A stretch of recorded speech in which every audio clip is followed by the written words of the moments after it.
What is up, your guys? It's your girl Cee Santiago and welcome back to my channel. So ayan, nakaigo na snow. So ayan. So currently nagsisnow ngayon dito sa Calgary. Nagsisimula na ang kalbaryo namin sa snow dito, ano. Ay nako, nagsisimula na naman ho. Pakita ko lang sa inyo yung snow dito sa Calgary, Canada. So it's currently 5:53 ng hapon o ng gabi kasi maaga nang nagdidilim dito kasi pag winter talaga maaga nagdidilim dito. Lakas ng snow.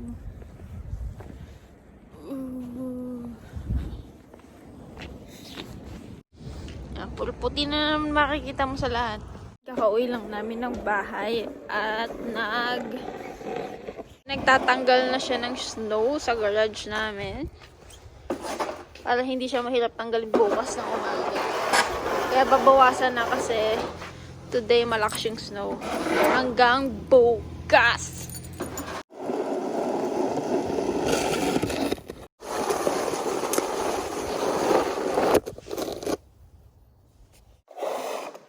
Yan. Galingan mo girl pagtanggal. Sige.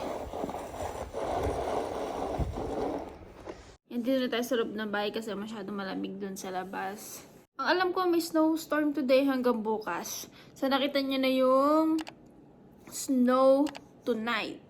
Alam ko kasi buong gabing magsusnow, sabi dun sa weather. So tingnan natin bukas kung gaano kakapal ng snow bukas. Luckily wala akong pasok kaya ang sarili. Wala akong pasok.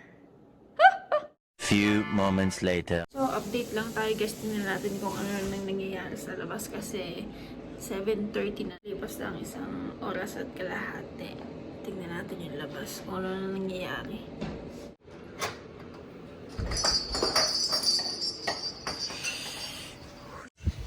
Malamig, lakas ng hangin. Tapos ang lakas ng snow.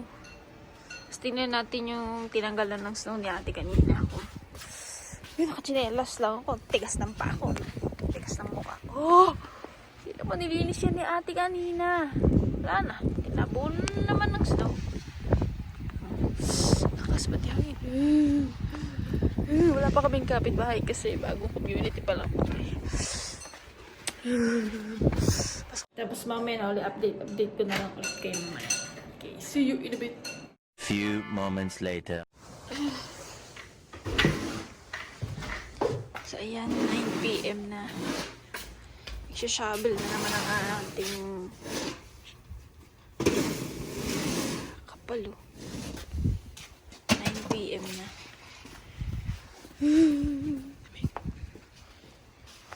Kapal, ilang oras lang yan. Oh. Kapal lang. Putik.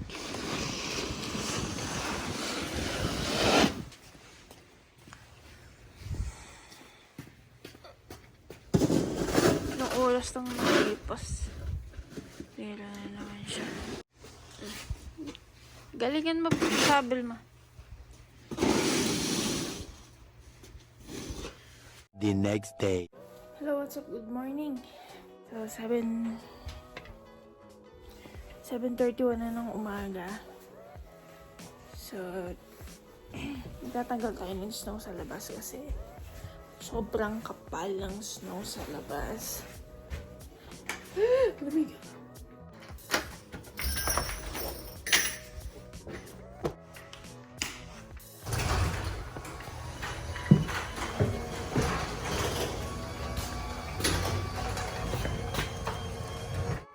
Hanggang ngayon nagsusnow pa din, sabi na umaga. So yung kotse ng kapatid ko na stranded dun sa may gilid din. Hindi niya na maigalaw. Yan, sa gitna ng daan. Sa mismong pagligo. Hindi daw siya kasi makalis. So ayan, may niya naman. Tumapa ako lubog ng aking mata. Pati sapatos ko lubog na. Sino naman naman kung gano'n ka. Oh my god, talaga pinasok. Sobrang kapal na yun. Si Gigi, hindi ka na makagalaw. Lubog na pa ako dito. So Kaya po, nagsasabi na naman po si Itay Badiday.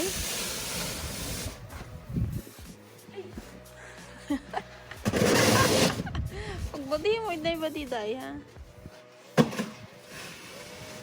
Kapal, oh. Wala na. Gigi na, di na matulak. Tulak mo, babe. Tulak. Sige, tulak mo pa. Sige. Wala. Ay, ina pala si Itay Badiday. Wala. Hindi na mayakan ni Itay Badiday.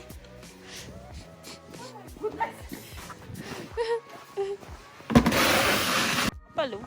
Kapal, tingnan mo na kung gaano kakapal yan, oh. Pag ilalagay ko yung pako dyan. Lubog na. Yan, tumulang na din sa brother.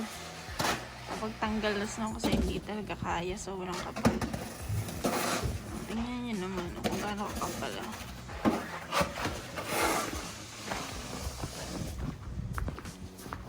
Gaano kakapal. Sinabal pa yan kagabi. So ayan, pagtutulungan namin itulak yung sasakyan na yan kasi na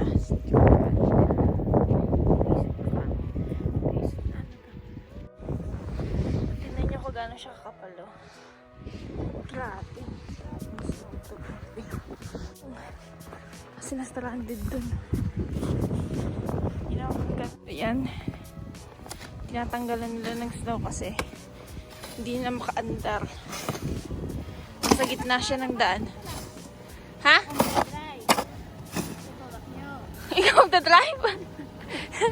Tapos kami magtutulak? Ayos, ah. So, ayan yung mga kapitbahay din namin na yan, oh. Okay, pagbuti mo. Sige. Yan ho, pinapala pa po niya.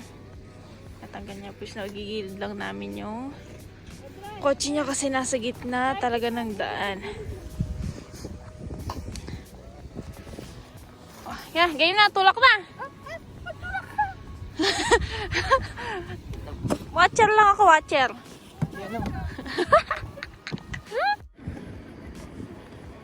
Go na. Tulak! Tulak! Tumutulak ako. Tulak! Mamandarin mo kaya? Ayun yung pandar. Yan, tulak. Mama, ipandarin mo kaya? Ang galingan niyo, ha? Go.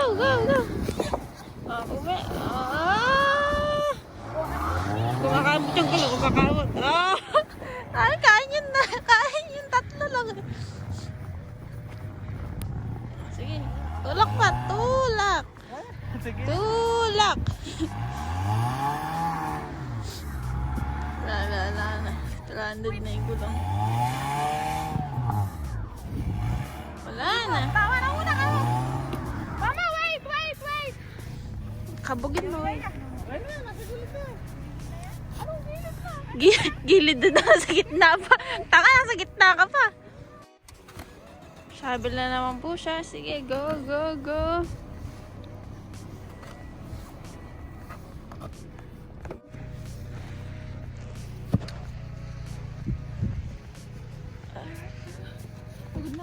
Yan, magtutulakan na naman po. Wala. Okay. 1, 2, 3. 1, 2, 3, go! 1, 2, 3. Hindi ka tumulaw! Oo, laging sige. Tulak. Sarandad naman.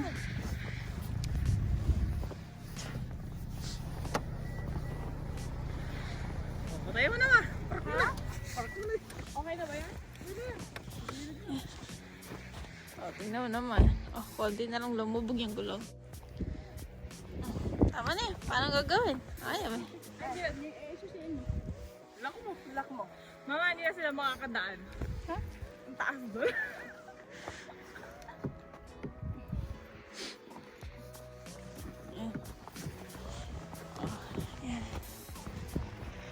Tama na yan. Okay na yan. At least nagilid ng kahit papaan. Tumulong naman ako moral support.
Yeah.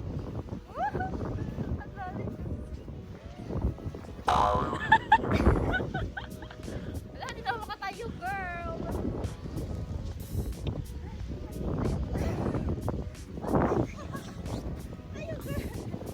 Okay.